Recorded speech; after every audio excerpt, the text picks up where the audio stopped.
Hello, welcome back to the channel of Motorbike Nonsense. Holy smokes, Tim Rodey Rides Motorbikes is at McDonald's. Although there's a fat man in a Range Rover looking at me. But anyway, we're not here for fast food, we're here for fast bikes. It's the KTM 790 Duke. Back for 2023, now made in China by CF Moto. But yeah, 95 horsepower naked bike. It's 8 grand, but at the moment there's a grand off it, so this is actually a 7 grand bike, which puts it head to head or hand to hand with the Honda Hornet, which is, we know on channel, is a bike that I really like. So I want to see how this compares. Look, someone's lost their entire exhaust. Gosh, it fires up with quite an angry growl. So yeah, we've got a 799cc parallel twin, 95 horsepower, something like 75 newton meters of torque, and I'm in track mode with the most aggressive throttle response, and down there is some fun. Not you, Jesus Christ. Right, anyway, let's go. Now, this bike is not standard. Before I get into this, this bike has a WP suspension kit on it, so basically new fork cartridges that makes the suspension fully adjustable at the front, and a new shock as well. It is about 1500 quid, so that makes this an 8.5 grand motorbike. But the idea is it takes it closer to one of my favourite bikes of all time, the KTM 890 Duke R, which is just a hooligan. But anyway, I'm dithering. Oh Jesus, it's fast. Yeah, this 790 motor doesn't really lack much compared to its bigger brother, the 890, and I can already tell, yeah, this is a scalpel. I know KTM calls it that, and they want you to call it that because that fits their marketing objectives, but my goodness, this thing just wants to be leant over and opened up, like wide open, like gape it. It wants you to gape the throttle and inject some horsepower into your life. Now, it's not the world's biggest bike. In fact, it is, from my mind, a little bit smaller than the Honda Hornet, and I'm 6'3", so I'm not too cramped on here, but I do think I'd probably look ridiculous if there was a roadside photographer. Welcome to Tim Rodey Rides Combine Harvesters. Fucking hell, look at that, it's amazing. Now, this bike is already making me feel possibly a little overconfident. It is incredibly fast. You might think, oh, so you've got 95 horsepower, but it's got so much grunt at the bottom end and so much mid-range that in track mode, with the most aggressive throttle response, which is called track, which is what I'm in at the moment, it just launches you forward so hard, and it's got a really addictive induction noise that just feels like you filled a hamster up with nails and C4 and exploded it in a giant factory. It is great. It just sounds way more interesting than you think it would. Now, it might not have quite the same bark as the Honda Hornet, which sounds weird, but it is interesting for Honda. But yeah, it's just more aggressive low down, and got the stonks of mid-range. So let's give it full beans in second gear out of here. Oh yeah, front sweat to come up. Wow, this I don't know what the standard suspension feels like, but this upgraded suspension is very nice. Yeah, this is a proper little pocket rocket. Bloody hell, it is just egging me on. It wants to be leant over, it wants to be on the side of the tyre. What an exciting little motorbike. Now, obviously, it is one of KTM's more affordable motorbikes, and if we're talking 7 grand now after discounts, and KTM loves a discount, you don't get all the latest bells and whistles. So there's no cruise control. I've got a smaller screen than on the 790 Adventure. I've got a previous generation of graphics for KTM. I don't know if you can see that. It's just more simple. It's not like a miniature version of the 1290 Super Adventure, which is what you currently get on the 790 and 890 Adventure. So it is a more basic bike, but the thrills it offers, they're just as interesting. They are just as interesting. The front brakes, they haul you up. They are strong, but like the 790 Adventure I've just ridden, they aren't packed with bite, but that's usually something to do with pad material. You can usually get around that if you want more bite.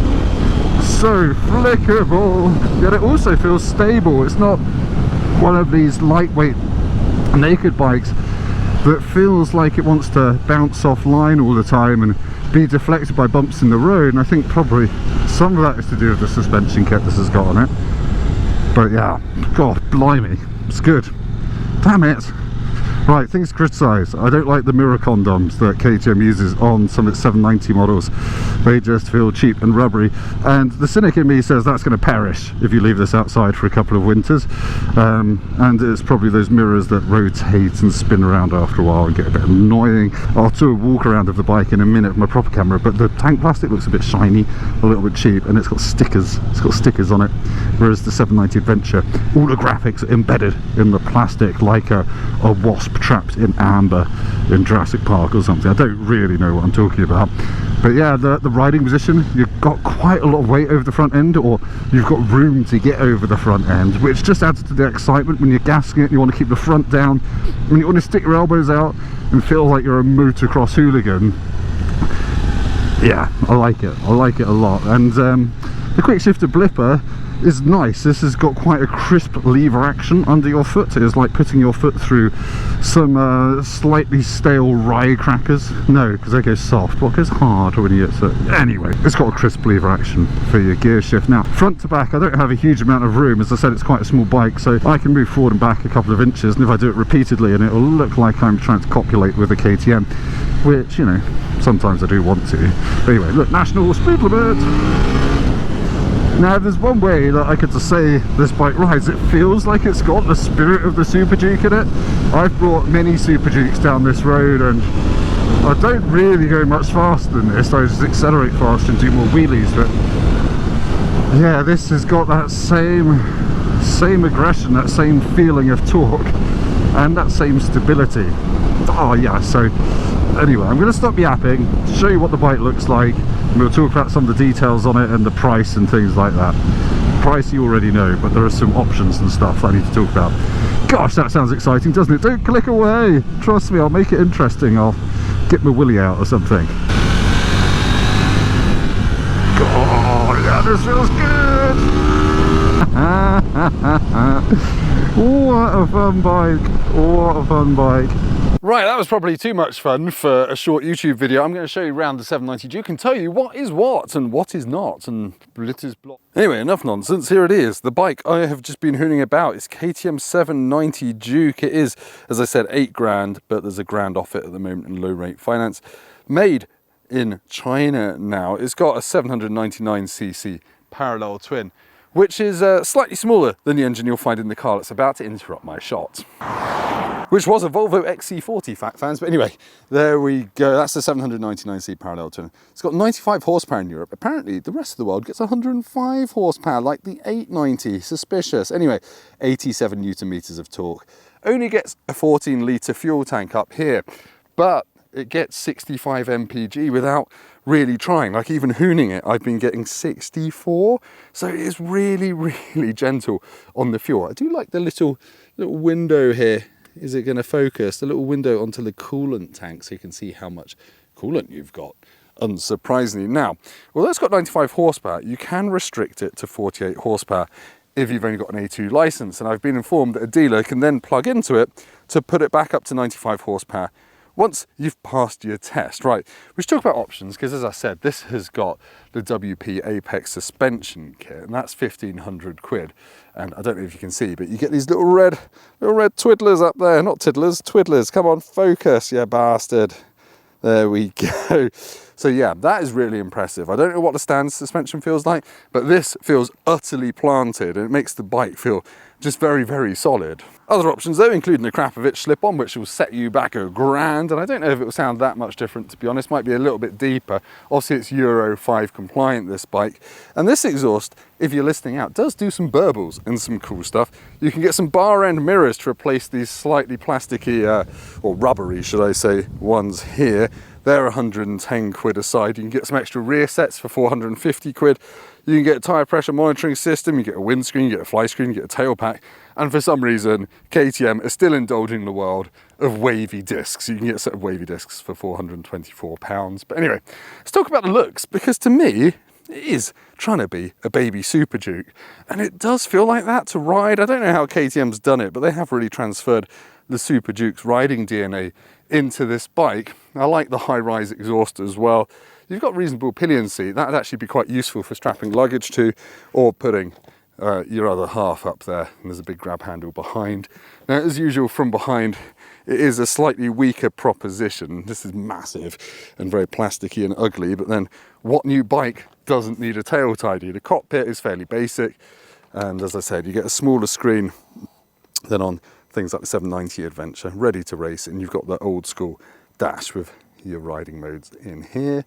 You've got Sport, Street, Rain and Track, and when you're in Track, you've got these other options like throttle response, anti-wheelie, launch control, etc. So similar stuff to what you get on the Super Duke. Now, this tank is metal. I said it felt plasticky, but it's metal. I mean, that shows how much I know about materials, but it feels a little bit cheap. I don't know why. I think it might be the gloss black paint. Doesn't really do it for me. I like how it says Duke on the seat. But yeah, it's one of those bikes that once you've ridden it, you kind of won't really care what it looks and feels like so much. As I've said, this handles really, really nicely, and part of that isn't because it's got the optional suspension kit. It's because it only weighs 174 kilos dry. I mean, drier than my sarcasm, which is great, but still, it's a light bike. It doesn't weigh very much, and it's got an approachable 825mm seat height.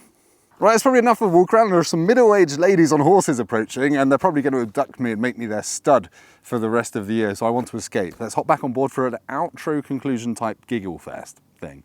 Professional journalism. Oh, did you know you can convert this to race shift without any extra parts or modifications? Conclusion time. Let's answer my initial question. Now, this is a 7 grand motorbike. Admittedly, this one has got 1,500 quid of extra suspension stuff on it. Would I have it over a Honda Hornet? Well, it depends what you want. I fit on a Honda Hornet a little bit better, even though it's got lower seat height than this. I just found it roomier than I do this. I kind of get nudged in the back by the pillion seat a lot more on this. And the cutouts in the tank are quite sharp. I'm 6'3", and they kind of don't, my knee clashes with them in ways that I sort of wish it wouldn't. It is definitely sportier than the Honda Hornet. There are no two ways around it. This is a racier bike, and admittedly, again, bear in mind this has got that upgraded suspension kit. That might be part of it, but it certainly feels like it wants to go to a racetrack a bit more than the Honda, which is more for just a road bike really. But that said, I'm having a blast on the road with this, and it's not uncomfortable. The engine on this is more aggressive, and you've got more options with the throttle mapping, I think, on this. And I kind of prefer that. I like KTM's aggression. Hello pigeon, please get out of my way. Oh, so many birds.